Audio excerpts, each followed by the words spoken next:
Greetings, vinyl community. This is Patrick, the vinyl archivist, and this is going to be a combination video of my first journey to a record show in probably 2 years, and a lot of stuff that I've gotten from in the mail. So I've got some cool stuff in the mail. I've got some stuff I found at the record show. Actually did much better than I thought I would.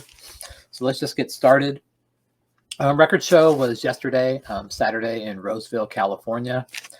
It was at the Veterans Hall. I have sold at this show a couple of times and been to the show probably 4 or 5 times. They have it twice a year, but I haven't been in 2 years. I haven't been to any record shows in 2 years. Never has worked out. The pandemic and then knee shit and all that stuff, and the dates never worked out. But so I was excited to go. That show is usually kind of hit or miss. You never know. You know, there's sellers I know are probably going to be there, but there's always a handful that are wild cards that kind of make it exciting. And so here we go. I'll get started.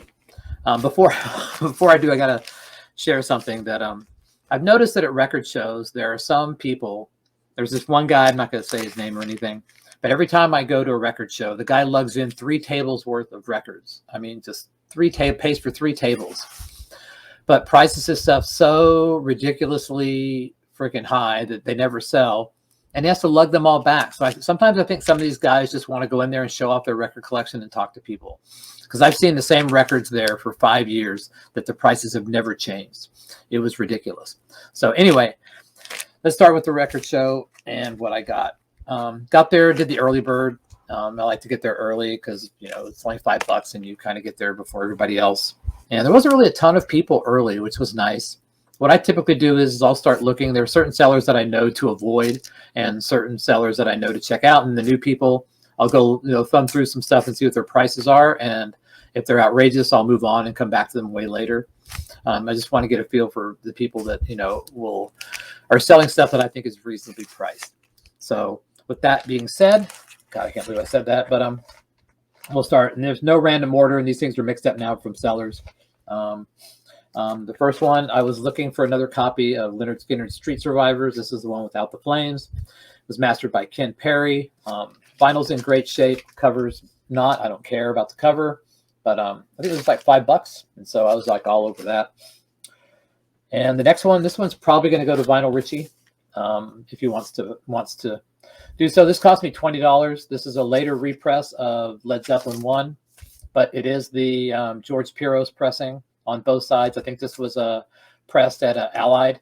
So it cost me $20. So Vinyl Richie, if you see this, I'll contact you. If you want this, I will gladly just send me $20 in the shipping and we're good to go. If not, I will probably find someone else who wants it. Got ZZ Top, Trey Sombras. This is the original Bell Sound pressing, mastered by Sam Feldman. I was at another seller's table, and he had another copy of this for $25. It was beat to shit. And so I thought, well, I'll offer him something, because you can always haggle with these people and say, hey, I said, hey, man, this thing's really beat. You know, I'll give you $10 for it and take it home. And he wouldn't budge and got kind of mad at me and said some shit, you know. And I said, all right, whatever.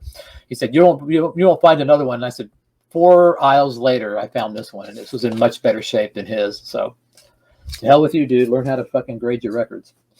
This guy from Long Beach was there. I've never seen him before, but he had really good stuff, very, very clean and reasonably priced. This is a pink Capricorn Allman Brothers live at the Fillmore East. George Piros Monarch pressing, all 4 sides. Pink Capricorn looks great, and it was $20.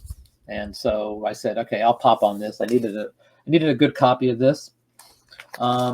Found this at a seller guy that had a bunch of stuff. I picked up maybe 8 records from him, and he was very reasonably priced. I didn't get his name.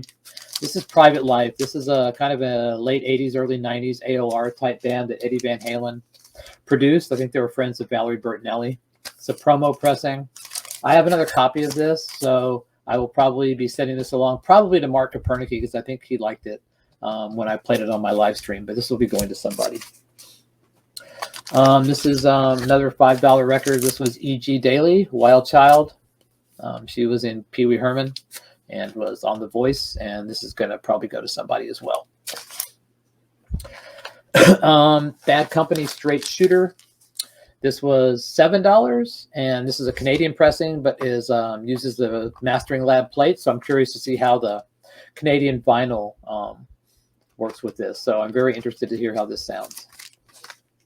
A couple of more Canadian things. This is Street Heart. This was a $5 record, Canadian pressing. I know that I think they did the original version of Hot Cherie or something. I can't remember, but I remember that I picked up 2 of these Street Heart albums. I've never heard them, but I've heard people talk about them, and they're supposed to be a good, nice AOR type hard rock Canadian band. Then I got original U.S. promo pressing. No, it's not a promo. Sorry, U.S. pressing of Scorpions, Taken by Force.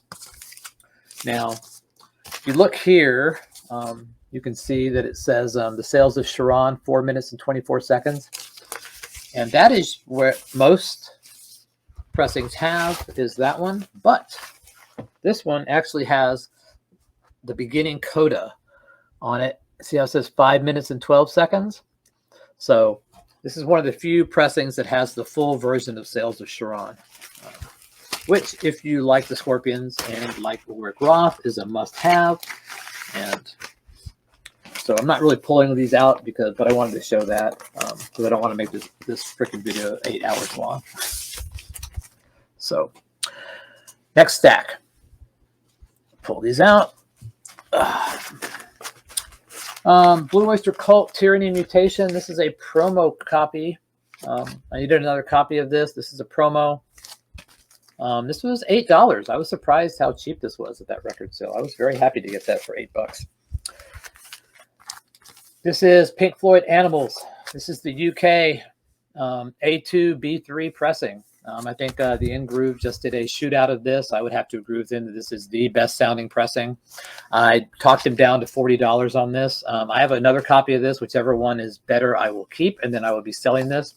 And I can probably make a good chunk of what I spent today selling this record.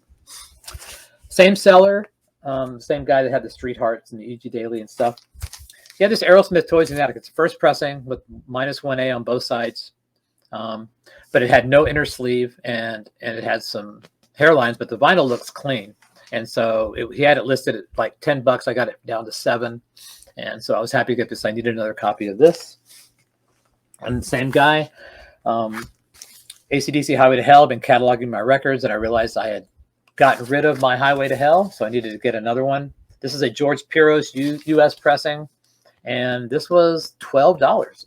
You know, good price for OG AC/DC. This one is probably going to be VCLT. This was $3. It's a Bebop Deluxe Futurama, but it's an original UK pressing in great shape. I have a copy of this, but for $3, I thought, well, I can send it off to somebody who's a guitar player.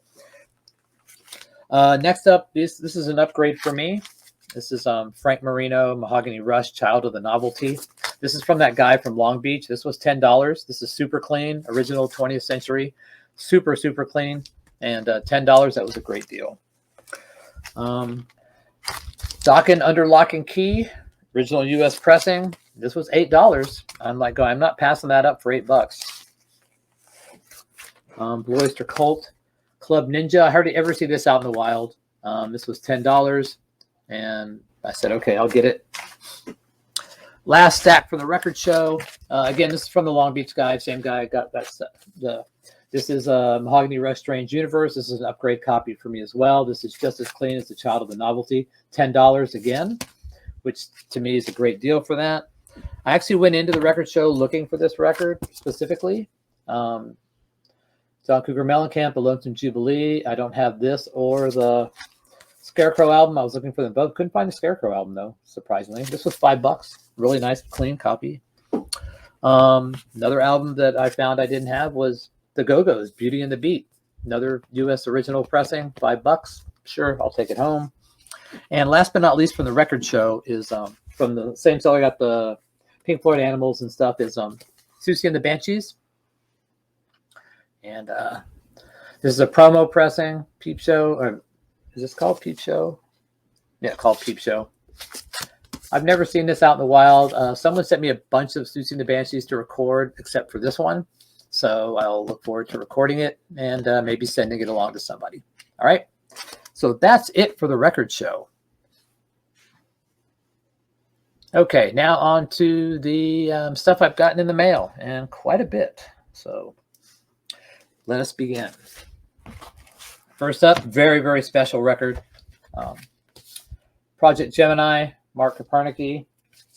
This is an extremely limited edition, only 15 copies available, and I have one, so happy to have it. Thank you, Mark. I appreciate it very, very much.